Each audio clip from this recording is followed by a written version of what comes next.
All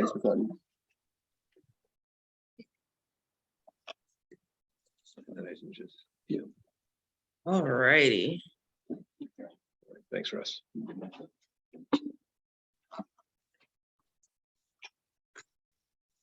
While people are starting to get logged in. Hi, Shelley. Hi, Kirsten.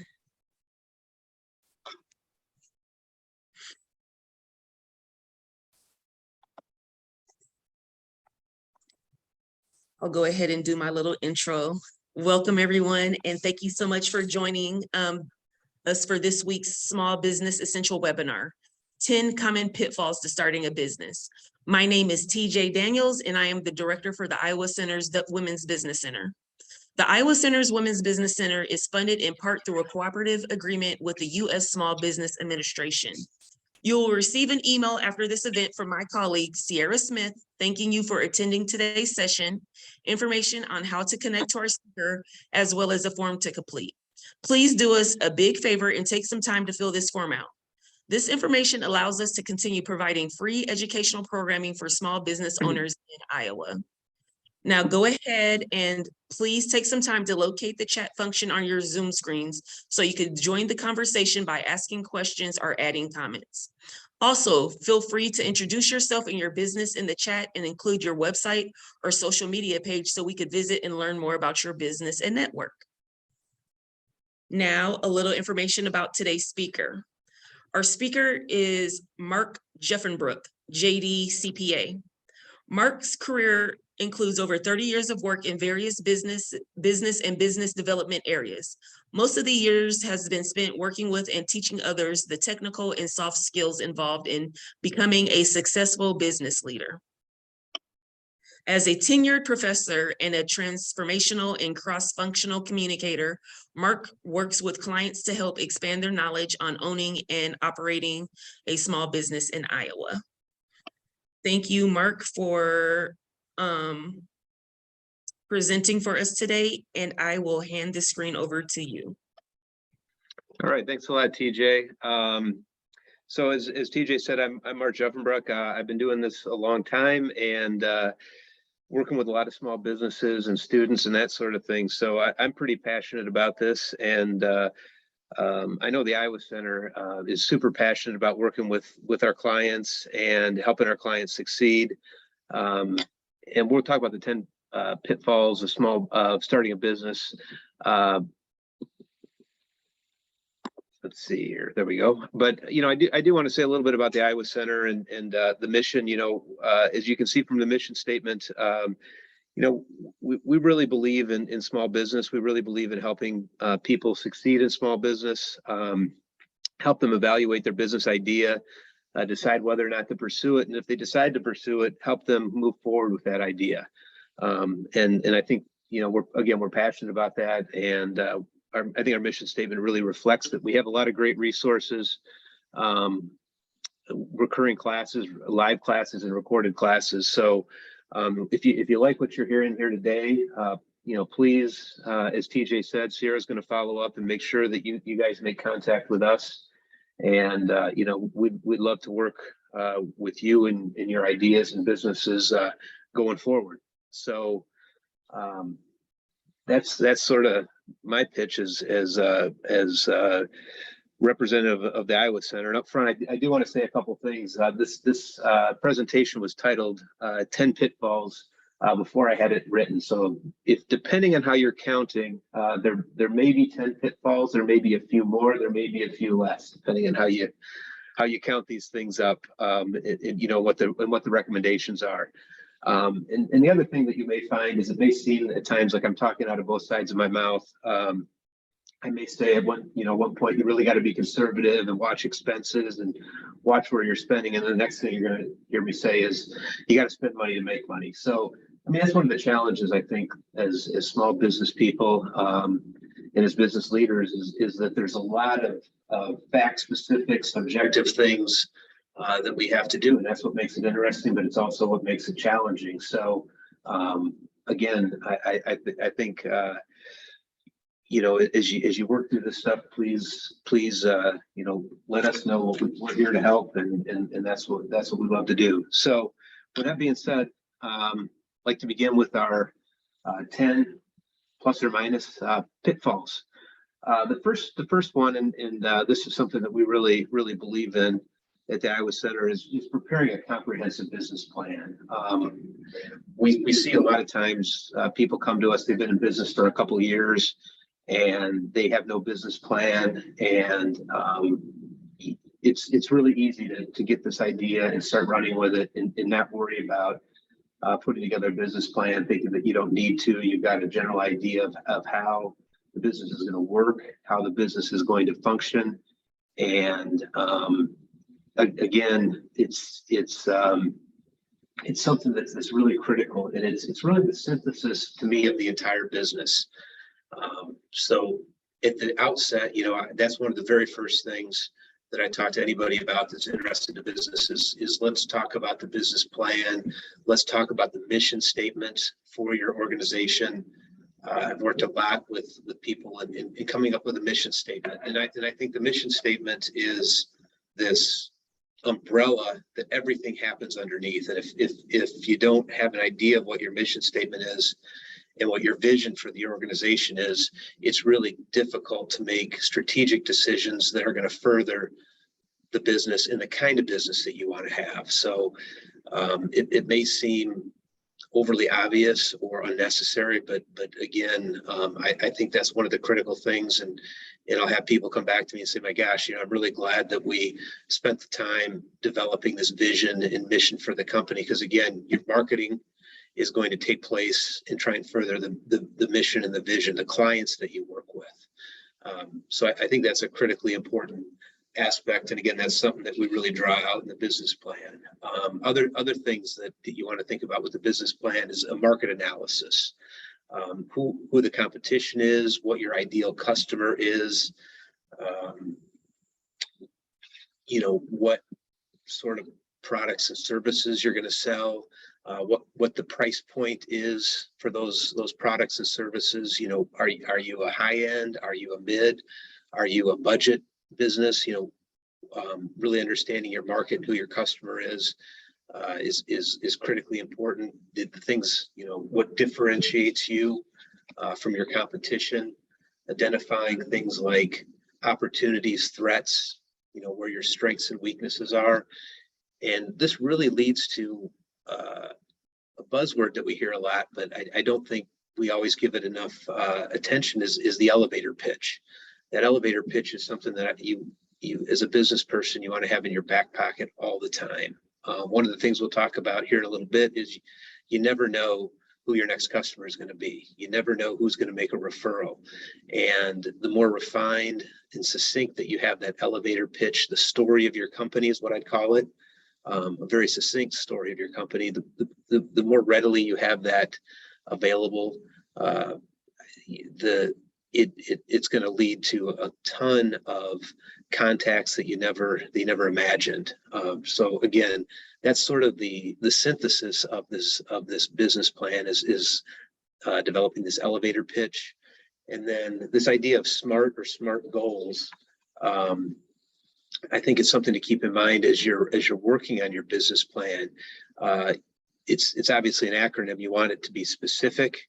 You want the things that you have in your business plan and for your business strategy to be measurable, attainable. You want to certainly stretch and try to set goals that push you, but you also want to set goals that are attainable, especially because this business plan is going to eventually lead to developing budgets and projections for the business. So you don't want it to be, pie in the sky information. You want it to be attainable, again, yet a little bit of a stretch.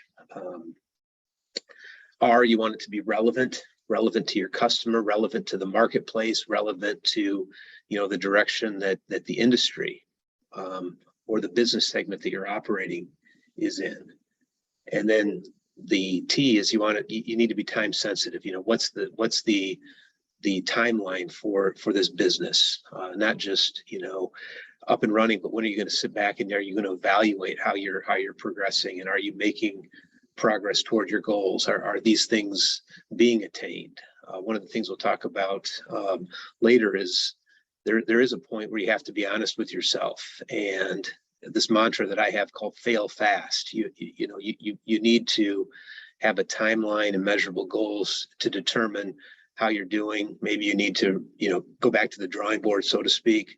Maybe there isn't the market for this business that you thought there was. Sometimes those are hard conversations that you do have to have with yourself and your business partners. So again, I think this business plan is critical.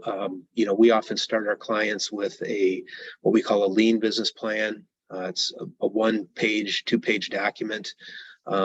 That's a great start. It's not detailed enough for most lenders and investors. So we also have other business plan templates and information that we'll work with our clients on that have more depth to them, and flesh out more of these ideas that will be useful as you begin to look for, again, outside funding sources and those sorts of things. So there's, for counting, I guess that's pitfall 1, or what our objective number 1 is: make sure we have a good, coherent, in-depth business plan. The second thing, a lot of people enter into businesses expecting the best, and I think that's great. We have rose-colored glasses. We think we have a great idea. Things are going to go really well, and that's certainly the hope. But I think my mantra on this one is hope for the best, but plan for the worst. And it sounds a little bit negative, but you do have to realize there's going to be a lot of hurdles out there. There's going to be a lot of struggles that you have to deal with, and planning for those will make dealing with them so much easier. As a lawyer, one of the things I'd always tell my clients is make sure that you have a partnership agreement, especially if you are not a sole partner. You're not running an LLC as a sole owner, but if you have partners in there, you absolutely need a detailed partnership agreement that sets forth responsibilities. Who's going to do what functions from a human resources point of view, who's going to contribute what as far as from a financial point of view, what's going to happen when disagreements result, what's going to happen if somebody wants out of the business, what's going to happen if one of the partners dies. You need to have agreements ahead of time to deal with those, and a little bit of money spent up front pays off big time when these sorts of things come up. So you really do need to anticipate problems, even though you're going to hope that things go very smoothly. That's one of the things that businesses frequently ignore early on is reducing some of those agreements to writing. I've also found, working especially with a lot of businesses start with 2 partners, and they want to be 50-50 partners, and that can be a really difficult thing to deal with. The 41-59 partner, because somebody asked to have the deciding vote, can be a difficult thing, because if you do run into disagreements with each other, the 49% partner almost owns half of the business, yet they're always getting outvoted on majority vote business decisions. So sometimes, again, it's good to evaluate whether you really want to have a near 50-50 partnership, or do you want to have a different ownership arrangement that maybe reflects the amount of time, capital, some of those differentials that may come into play as you're running the partnership. And again, the last thing I would say about this is try and reduce everything to a writing. Oral agreements are great. It's great to get an agreement, but anything that you can reduce to writing is going to help reduce some of the chances of a misunderstanding. Certain agreements are only enforceable if they're in writing. So it's really helpful to have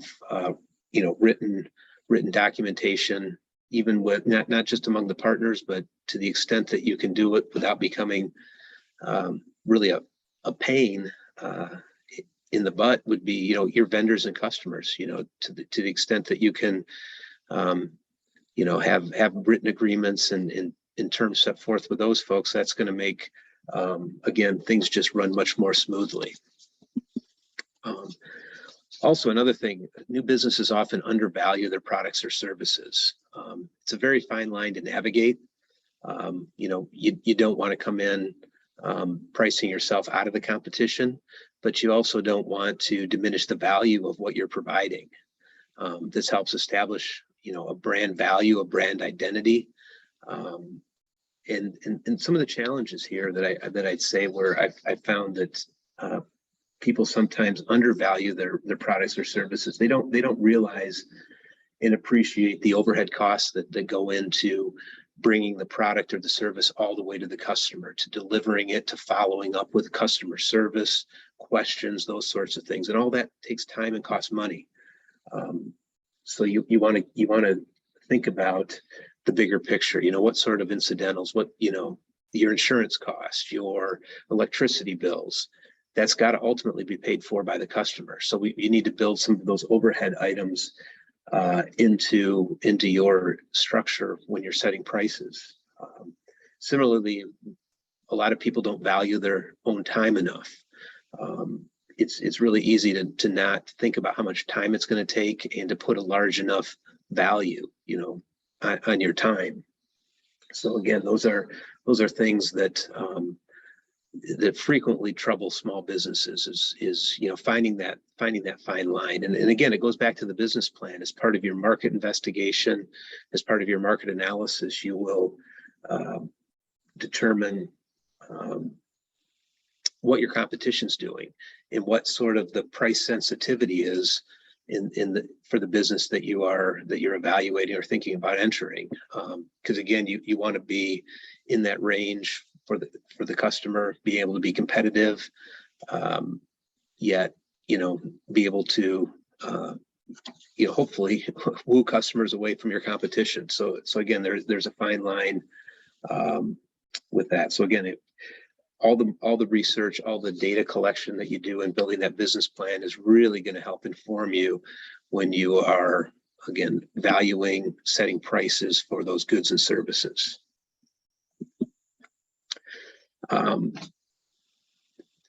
You can't be afraid to market your business. You have to brag. You got to brag about your business, about the goods, about the services that you're offering your clients. And sometimes, business people, especially if you're entering into a new business segment, are a little bit shy to do that. You don't want to be shy. I think some of that shyness comes from the fear that the business may fail, and you're bragging about it. And so people are maybe a little too cautious. And I think you got to tell everybody, this comes back to the elevator pitch. You want to tell everybody about your business, what you're doing, how great it is, what wonderful products, services you offer, whether it's to your family, your friends, in the checkout line at the grocery store. It is constant marketing. So again, we want to be positive. We want to, if we don't believe in us, how are we going to expect somebody else to believe in our products and services? This is one of the areas where I think new businesses can justify spending some money. It takes money to make money, and the marketing and hitting those target customers through social media, through targeted advertising, pamphlets, flyers. Those things cost some money, but again, it's building the brand, it's building the customer base. So this is one of the areas where I think strategically you can spend money wisely. Another tendency sometimes the small businesses have is they have some initial success, and they think that they're going to be able to rest on that success. And you never want to sit back. You want to keep marketing, you want to keep building, you want to be aware of your customer and your customer needs. Again, you can't turn away from those customers and what their needs are, regardless of some quick successes that small businesses sometimes experience. So just always be thinking about your business, your next customer, serving the existing customers, keeping that customer base out there as a marketing tool for you. You know, we're all nervous when we enter the marketplace, and this doesn't mean you quit your day job necessarily. A lot of people start their new business as a side hustle. But when you do enter the market space, you want to be all in. And again, I'm not saying that that everybody leaves their day job, but you want to be all in, and you don't want to waver. You want to be unequivocal about your presence in the marketplace. You want to be unequivocal about the quality of what you're doing. Again, it kind of goes back to marketing, but it's about being all in. You know, I'll sometimes hear the expression, I'm just going to put my toe in the water on this one. And that's a risky way to approach it. Again, I think you want to be all in, and being all in means you need to prepare be prepared to devote a lot of time. We've had a lot of people over the years. I've talked to a lot of folks who want to be their own boss, and they think that being their own boss will equate with more flexibility, less time, spent, less time answering to somebody. And some of those things may be true, but you have to be prepared to spend a ton of time. This is going to be something that you live and breathe day and night, this new business, if it's going to be successful. So again, you don't want to go in halfway. You want to be all in, and you want to be prepared to devote the time, the effort that it takes to make this successful. That being said, this mantra that I mentioned earlier, fail fast. That's one of the reasons why we have measurable goals. We have a timeline. We talked about the SMART goals earlier, because for certain businesses, there is a point where you need to pull out. You need to be honest with yourself. You need to be honest with your business partners, and either go back to the drawing board or look for another opportunity. I worked early on, years and years ago. I worked with a guy who started as an entrepreneur in his 20s, right out of college, and he said the best thing that ever happened to him is his first business failed, and what that allowed him to realize is it's okay to fail. It's not the end of the world. There's other opportunities out there, and since that time, he has started 5 really successful businesses that he's still involved with. A couple of them he sold off, and failing fast is important. You don't want to throw the old adage, good money after bad. So by having that business plan, by constantly evaluating, reevaluating where you are, continuing to prepare, as we'll talk about in a little bit, budgets, you're going to find that you have some markers or indicators to help you determine whether or not your business is heading in the right direction, whether you should keep investing both your time and your money in the business, or whether it's time to let it fail. So again, fail fast is not a bad mantra, and it doesn't mean that you haven't succeeded or you haven't done the right thing. So I think that it really is easy to become overly passionate, to lose that objectivity, I guess, with the business. So again, I think that you want to go all in, but at the same time, you've got to have those measurable goals. You got to keep reflecting back and ask yourself, do we need to reevaluate? Do we need to look for other opportunities? It's really easy as a new business person to be overly optimistic. And when I'm saying overly optimistic, not about the quality of your business, not about your abilities, not about the products or services you're offering, but being overly optimistic with some of your financial projections. We need to be realistic with working capital, with cash needs. Again, it's sort of like, it's part of the idea of hope for the best and plan for the worst. We have to come up with realistic working capital. How much money do we need to operate this business? What are our cash collections going to be? How quickly are our customers going to pay us? Most businesses fail because of running out of cash, not having enough working capital. It's really a challenge to time when the money is going to come in from your customers from selling your goods or services. You know, especially if it's not a cash business where they're paying at the time of the sale, and then when your vendors need to be paid. So those are, you know, incredibly important, and glossing over that or not realizing that there's often a timing difference between when the money comes in and when you have to pay for your expenses can really, you know, result in the business struggling, not having enough cash, and being cut off by their vendors. I've worked with a couple of restaurants years and years ago that, you know, got cut off by some of their food suppliers because of a cash crunch, and that just snowballed, and the business couldn't work through some of those cash crunch difficulties. So I think you need to be realistic. Again, this goes all the way back to the first tip. Make sure we have a business plan. Make sure we know what the competition is.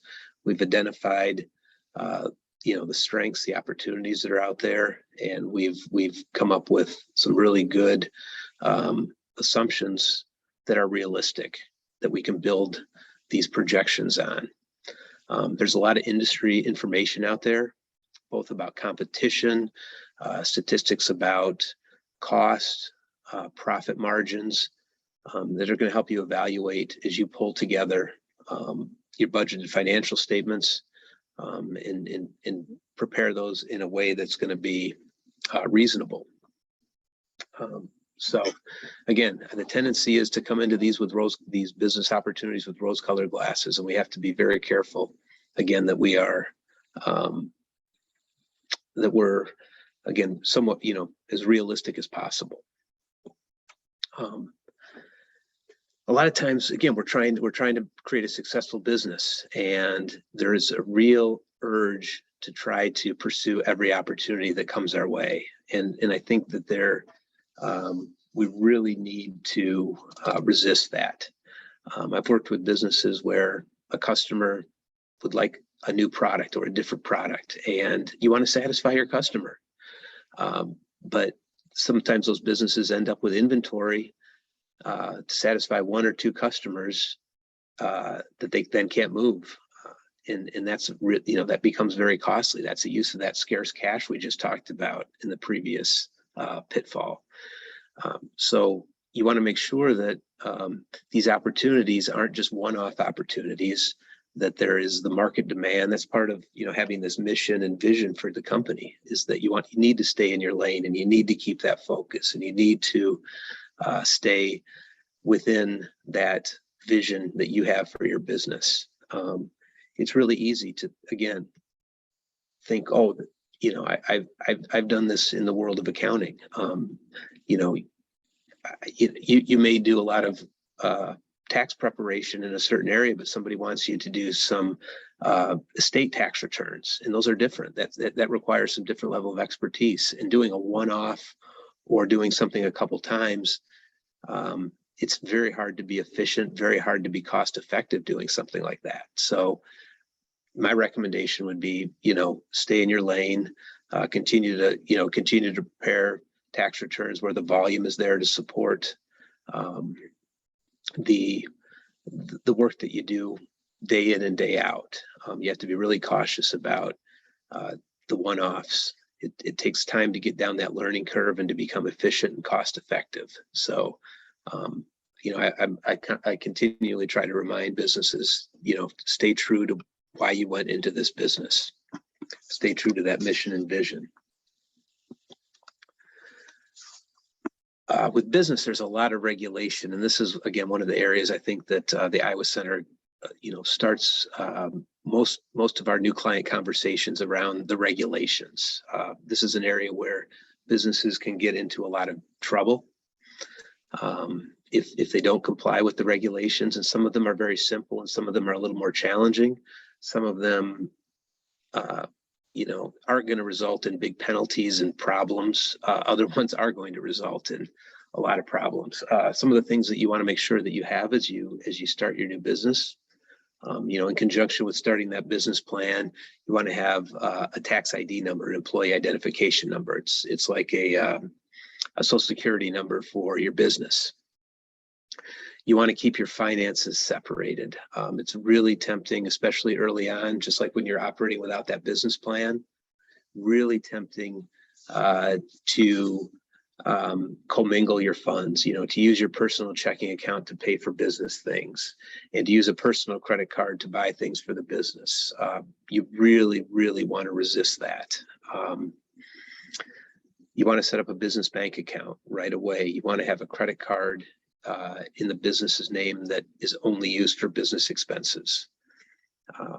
It sounds pretty obvious, but there are tons of people who don't do that. So again, you want to make sure that you keep those finances separate from day one. It'll make what we talk about next all the easier. You want to register your business with the county in which you're doing business, register that name.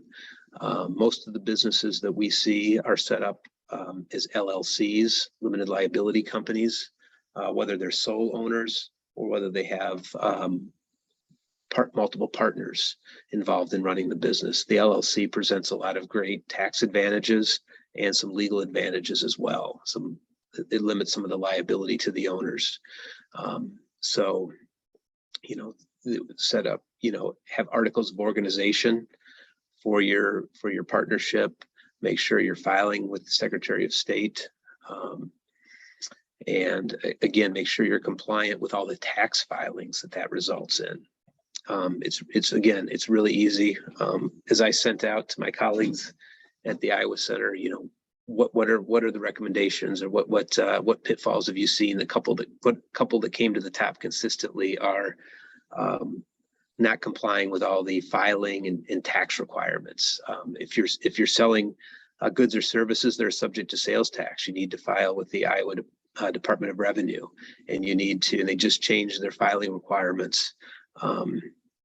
They moved what used to be quarterly filing, depending on how much you collect, to either annual filing or monthly filing. You got to be, if you're taking sales tax, you absolutely have to be remitting that sales tax in a timely fashion.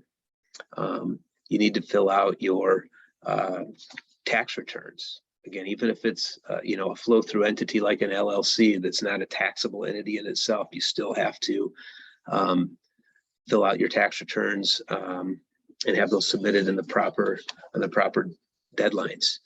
Another thing that people often don't do right away is have liability insurance for their business. You want to make sure that your business's activities are covered with appropriate insurance. All this stuff needs to be done right out of the gate. And again, very easy to be months or even a couple years down the road with your business, or the side hustle, whatever you call it, and not have done some of these formal things that, again, not only can get you into trouble, but also can just make your life more difficult when you do decide, if and when you do decide to do these things the way that you are legally supposed to and required to do them.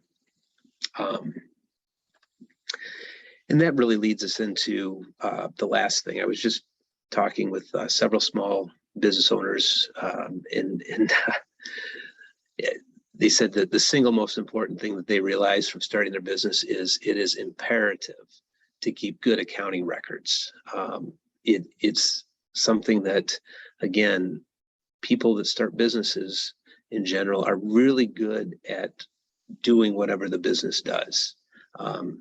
If you're cleaning houses, you're great at cleaning houses. You're good at working with those customers. If you have an auto repair shop, you're really good at repairing cars. Maybe not so good at accounting, understanding what revenues, expenses, what those things mean, what the financial statements mean.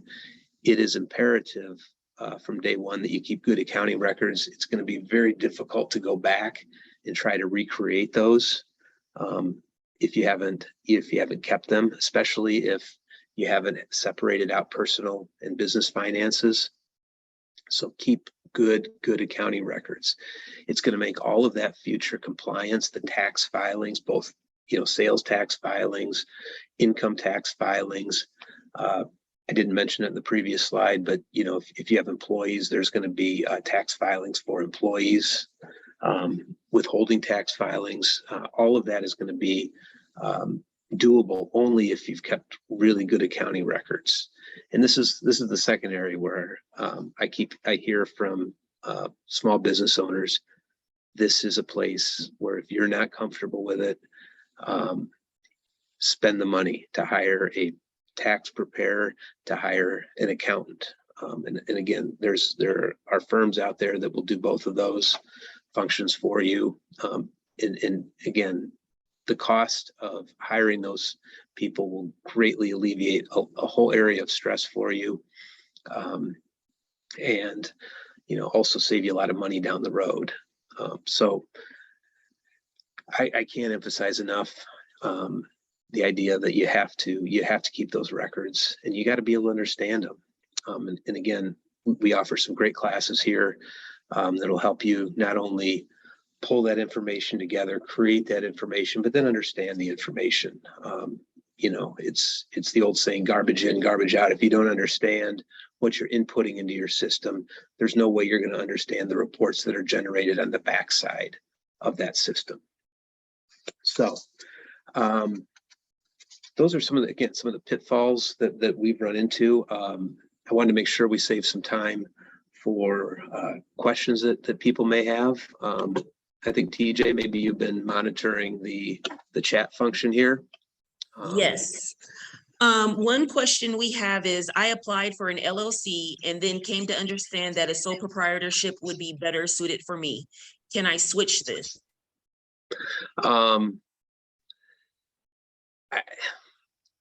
I guess I would have more a information. question to that, wondering why the sole proprietorship will be better than the LLC. A lot of businesses that are just have a single owner still set up as an LLC, partly because there's a limitation on liability with the LLC that you don't have with the sole proprietor. The sole proprietorship, if the business gets into trouble, they sue the sole proprietor directly. Whereas with the LLC, if something happens and this is again, hope for the best, plan for the worst. If something goes wrong and the LLC gets sued, if the LLC does something wrong, the LLC can get sued, but the individual owner should be protected, and their personal assets should be protected. So I guess that would be my response. If you really did want to wind down that LLC, you can certainly do that, and we can share some information. I've got some information on that certainly can be shared to make that happen. Kirsten, would you like to add any additional information onto why the sole proprietorship is better for you? You could do that. Oh, she said I plan to be the only employee, so I thought that would be more fitting. I think being a sole an LLC with a sole owner is very common, and again, for that liability reason, I think that you're doing the right thing by setting up the LLC. And of course, we could get you connected with Mark to talk about this more if you would like. Absolutely. And I just want to make sure if there's any additional questions, feel free to add them in the chat.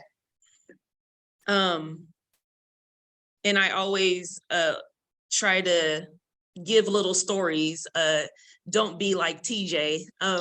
Of course, I have my own small business as well. And I think this last hint is the most appropriate for a lot of the clients that we see. Keeping good accounting records. Reason being is, well, and also knowing what your bookkeeper or accountant is doing. I had somebody do my taxes for me and they marked something incorrectly on the taxes. And so I was audited. And of course, the IRS gives you ample time and opportunity to correct things, but I did not keep good accounting records. I didn't keep all of my receipts. I didn't have everything. And so I ended up owing money from that tax season. And when you do that, you know, there's penalties and interest added on to that. So this one, I hold true to my heart. Make sure you double check anything that's somebody's doing for you, that you're going to sign your name at the bottom of it. I did not double check my taxes when I signed the bottom of them and sent them in, which I should have. And then I didn't keep good track of record keeping. I did not have good record keeping. So that was my fault. Let's see, Alex says, what do I have to do if I get audited, but I don't have any of my bookkeeping for the last couple of years? Well, Alex, no, I'll let you answer, Mark. Well, that's a good question. You know, I think it depends. Partly I would want, if you've done your own tax filing and you don't have your records, if you have a tax preparer, you want to loop in that tax preparer right now, that if you're being audited, you want to make sure that you've alerted your tax preparer of that.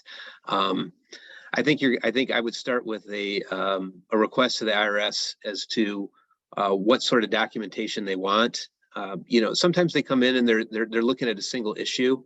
They're not auditing. You know, I've seen situations where personally, I got audited 25 years ago over some student loan interest. That one of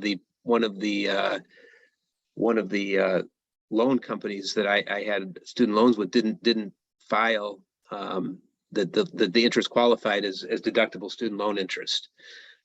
So it was a very narrow scope audit. And they just wanted documentation relating to that. I think partly it depends on what the scope of what they're looking for is. And sometimes you can go back to the people that are involved in that, and they have documentation on their side of the transaction. So just because you don't have something, that it may exist out there, depending on what the nature of the issue is. All righty. Retention of receipts, best practices, keeping hard copy or electronic receipts, especially since many receipts, the ink disintegrates. How long should business receipts be retained? 3 years is a pretty typical number, you know, as far as going back. And the IRS has usually a 3-year look back, or if there's a gross understatement of taxes, they can extend it to 5 years. So, and I think that's a great point. Keeping those receipts and keeping them, you know, in an electronic folder is a great solution. Super easy to, every time you're paying receipts, you know, capture that image if it's already not electronic, and have it in a file, and electronic file, by year. And it's going to make really to try to recreate something is so difficult. So having that original documentation, I think is a great piece of advice. And one of the things that I actually do is I have a separate email address for a lot of the vendors that I use to keep a lot of my receipts going to that email address. Because a lot of the times things that we purchase are electronic, or, you get electronic receipts, or there are apps as well to where when you purchase something and you have a paper receipt, you could scan the receipt and send it to a file or email address. So as we know that those receipts, the ink turns black, or the receipt turns black, and there's so many different things that happen to the receipts. So either way, I would absolutely try to scan and save them, or just make sure you have the email receipts for a lot of your purchases. Were there any more questions?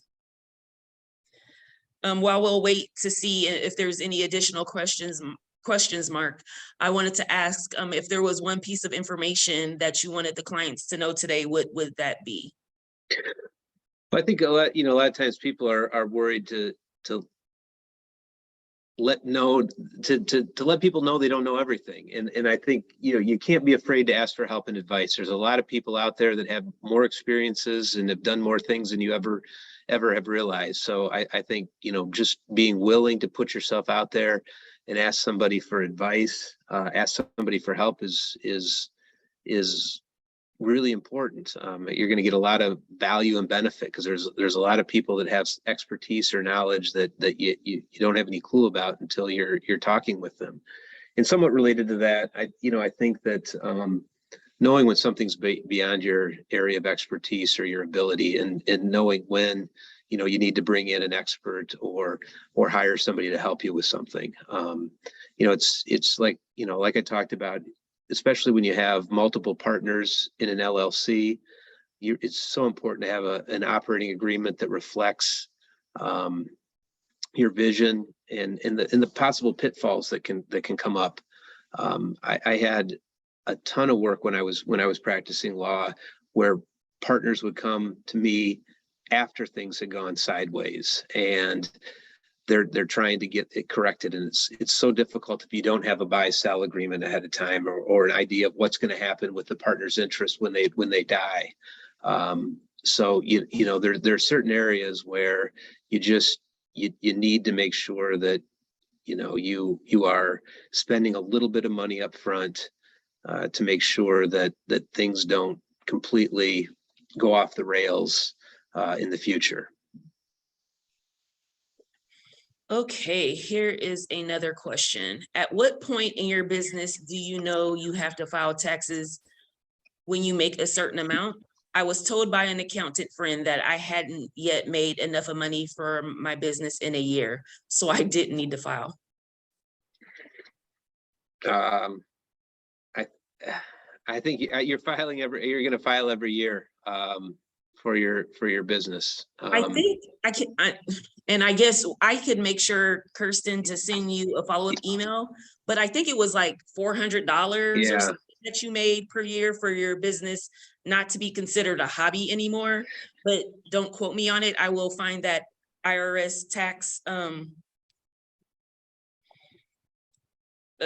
tax rule and make sure I forward it on to you. That's if you're set up as a sole proprietorship. If you haven't set up as an LLC, I think there's as a sole proprietor, I think that there's a minimum cutoff, and I'm not sure what the number is right now, but it's low too, though. I mean, it's pretty low. Yeah. So I'll make sure to get that to you. Michael said, Mark, I have my business since 2010. It has been running okay. I need more resources for another location. What should I do? Like for another brick and mortar, Michael, or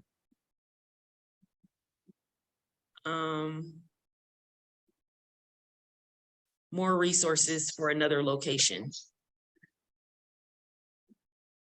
Well, I think there's whether if you're looking for outside capital, again, I think that it's, if you have a 10-year history, 12-year history running that business, I think that gives you a great ability to go to a lender to show the need, to show the track record of the business, and again, those lenders are going to want to see a comprehensive business plan and tax returns that you obviously have for that business. But again, with that kind of history, especially if the business is cash flowing and profitable, that would be that would be what I would start looking at, and that's something that again we deal with at the Iowa Center quite a bit with our clients. All righty. Not sure if there's any more questions, but I hear myself echoing. Let me see.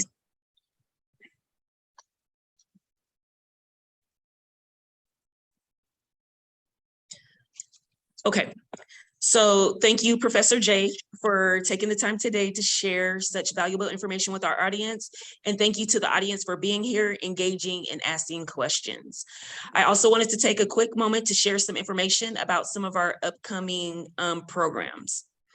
We have Dreammaker that starts October 29th. Dreammaker is our signature 8-week business planning course that will help you understand the ins and outs of owning and operating a small business in Iowa.